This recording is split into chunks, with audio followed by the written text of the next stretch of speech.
Hey, Derek here from AZ Moto Adventure, and we're back with Katsumi.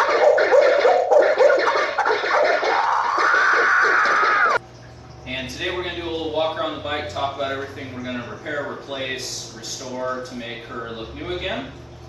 Whenever I'm going through a used dirt bike, especially prior to the sale, I have a very methodical way of going through it to make sure that everything's in working order, and just so that I know what we're going to have to repair or replace. So I have a pretty good idea of what we need to repair on Katsumi to get her back to pristine condition. So we'll do a little walkthrough around, and we'll talk in brief about a few of the things, and then eventually down the road I hope to have another series about how to buy a used dirt bike. For now, if you're interested, Mr. Duff Factor has a great tutorial on inspecting a new bike with some great tips, and I'll leave that in a link at the bottom in the description. So again, if you want a little more in-depth look at how to buy a used dirt bike, check out Mr. Duff Factor, who built this bike originally. He's got a great tutorial. Okay, so Katsumi, let's check out what we're going to need to do. So the first thing I'm going to do is I'm going to start at the bottom, work my way up. So first thing I'm going to look at is the wheels. Now, in the original build, Mr. Duff Factor had painted these wheels, so they're a little worse for wear as far as looks, but there's no tacoing of the rim. You know, we're going to look around the outside here. I like to run my finger around the outside to see if there's any sharp barbs, any tacoing, or any damage to the rim. Most of this is just cosmetic. So the rim is actually looking okay. Next, I'm going to check the spokes, make sure all the spokes are nice and solid, they don't twist, there's no play in them, you don't hear any pinging when you're pulling on them. The spokes all look okay, they're nice and straight, and again, it's mostly cosmetic damage. So next thing I'm going to do, I'm going to look at the brakes. The rotor doesn't have any discoloration, it's nice and straight and true, and all the connections look good. I'm going to go around and look at the rear, or the front brake, excuse me. I'm going to check out the pads. Now on Katsumi, excuse me, it's hard to see here. I'm going to look down in there and look at the pads. The pads probably will need to be replaced. They're not too bad, but as long as I'm going to have the wheel off, I'm going to go ahead and do it. I'm going to check all my fittings, make sure there's no leaking, run my finger around, make sure there's no leaks that are going to cause me any worry. I'm going to look at the front tire. I'm going to check all the knobbies. I like to just pull on them, make sure there's no loose or cracked ones, make sure the tread is in good condition, there's no dry rot. I'm also going to check the markings on the side to make sure not only is the tire, if it is a directional tire, is it in the right direction, is it mounted correctly, but then also we're going to look at the date code and make sure that the tire's not too old and just doesn't look new, but actually probably needs to be replaced because of the date code. So after that, we're going to look at the front forks, work our way up. Now there's a little bit, you can see a little bit here of residue, so the front fork seals may need to be replaced. I'm guessing they probably will be, especially based on that look right there.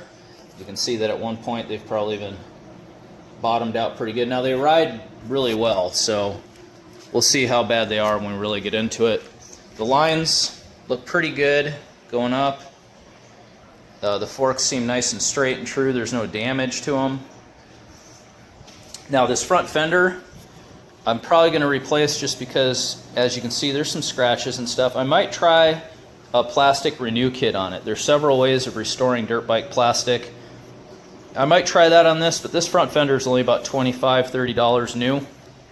So I might get the same exact fender and put it back on there. I want to try and keep Katsumi as close to the original build as possible, with a few things that I'd like to add just for my personal taste.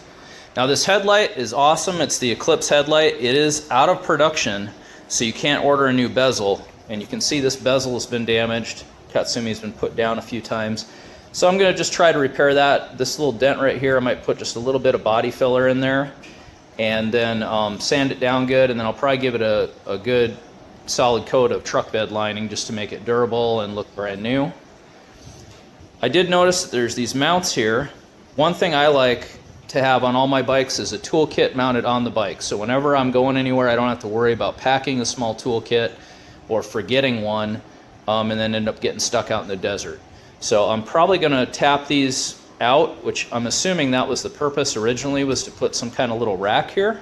So I'm going to tap these and build a custom rack that will fit here that I can mount a little toolkit onto.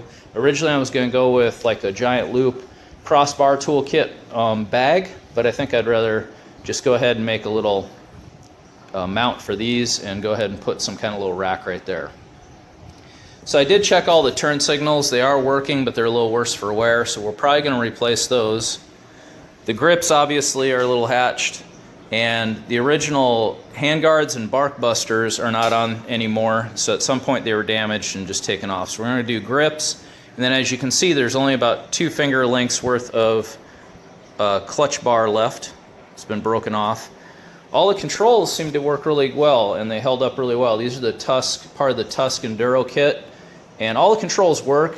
So we're probably going to leave those alone, but we're going to have to get a new Tusk enduro kit anyway, and I'll show you why in the back. The throttle doesn't have any play in it. It's nice and responsive, but the controls up here, as you can see, only have about a finger or two, almost only one, on the front brakes. We're going to get a new control there, as well as the bark buster and hand guard. The tank's in pretty good shape. Going to get a new fill tube, obviously. The triple trees look pretty good. There doesn't, the bearings seem to be pretty good. There's no play when you shake it back and forth. When I was inspecting it, there's no play in it. Same with the front wheel. I picked it up off the ground and shook the wheel back and forth. Didn't feel any play in it back and forth.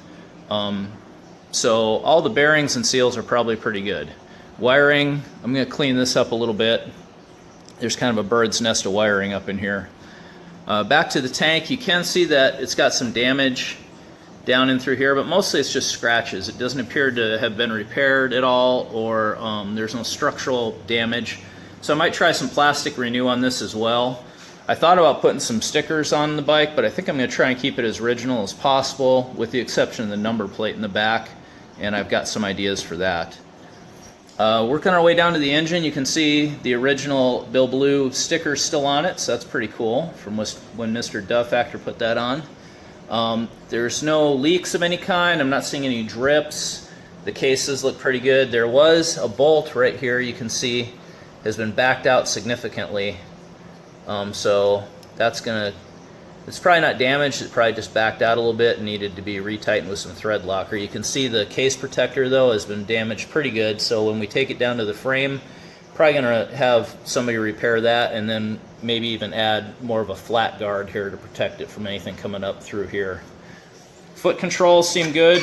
Good snapback on the pegs, as well as the shift lever. The kickstand, the spring is nice and tight, so when it comes up there's no play, it doesn't wobble. Going back up, the seat looks pretty good. Going to keep the original seat on it. This plastic's been a little beat up, so as you can see there's some old stickers on here, some old paint damage.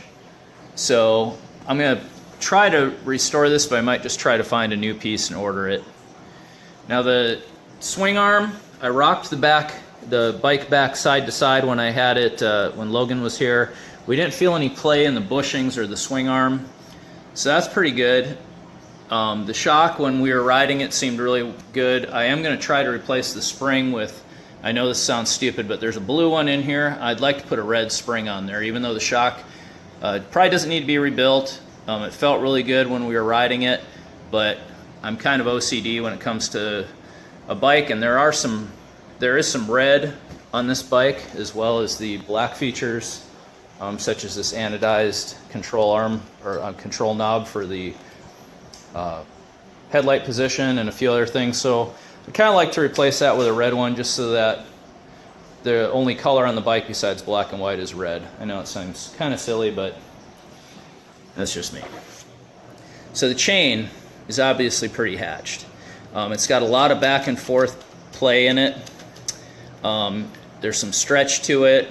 You can pull it right off the top of the teeth of the sprocket, and as you can see, we're about all the way out on the adjustment. So we're going to replace this chain with a new one, as well as you can see the sprocket is in need of being replaced.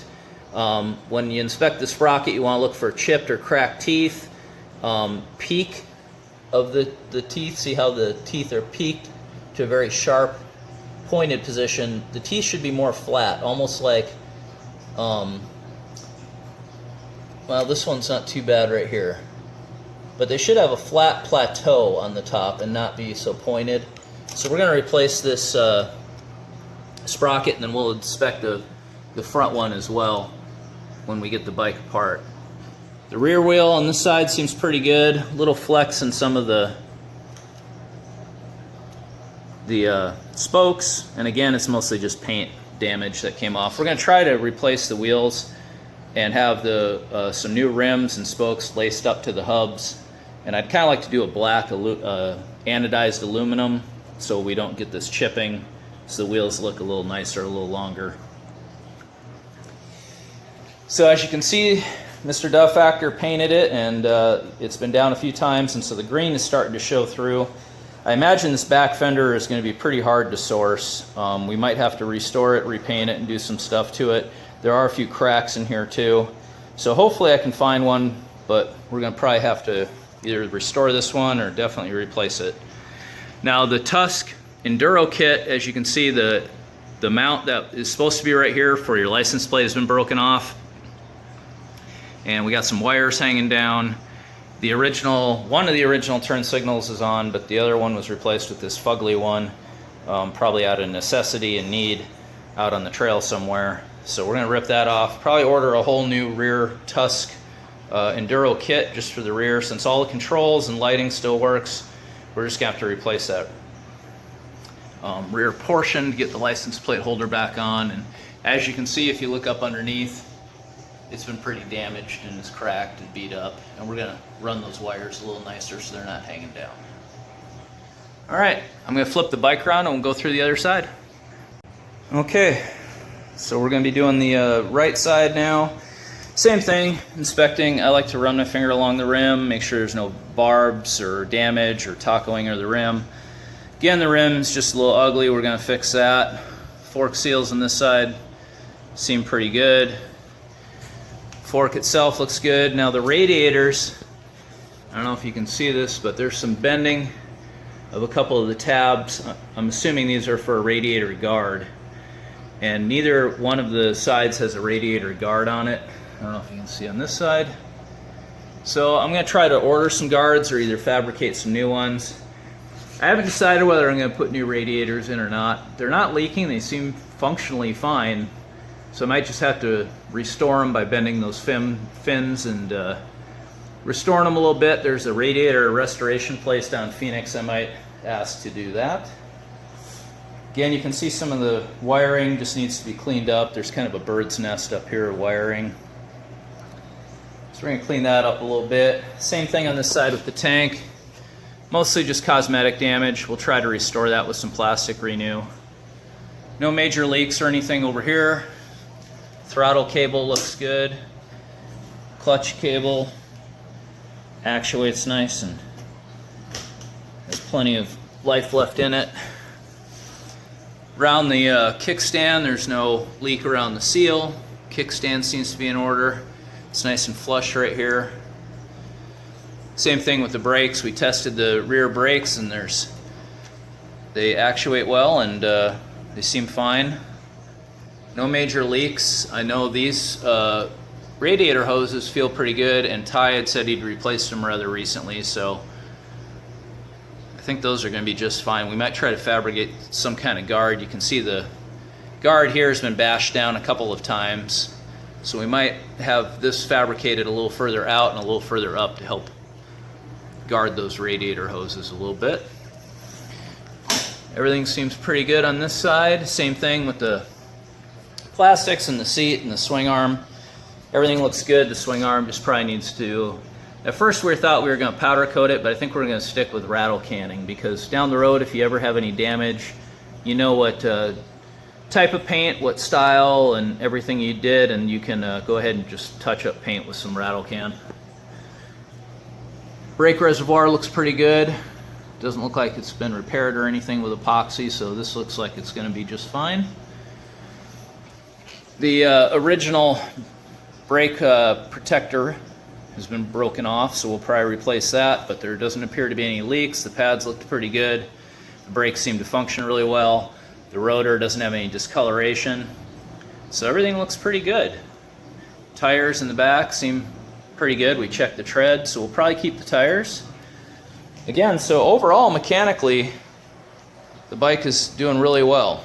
We're going to pull the seat off, check the airbox and a few other things here, and then we'll come up with our to-do list and be good to go.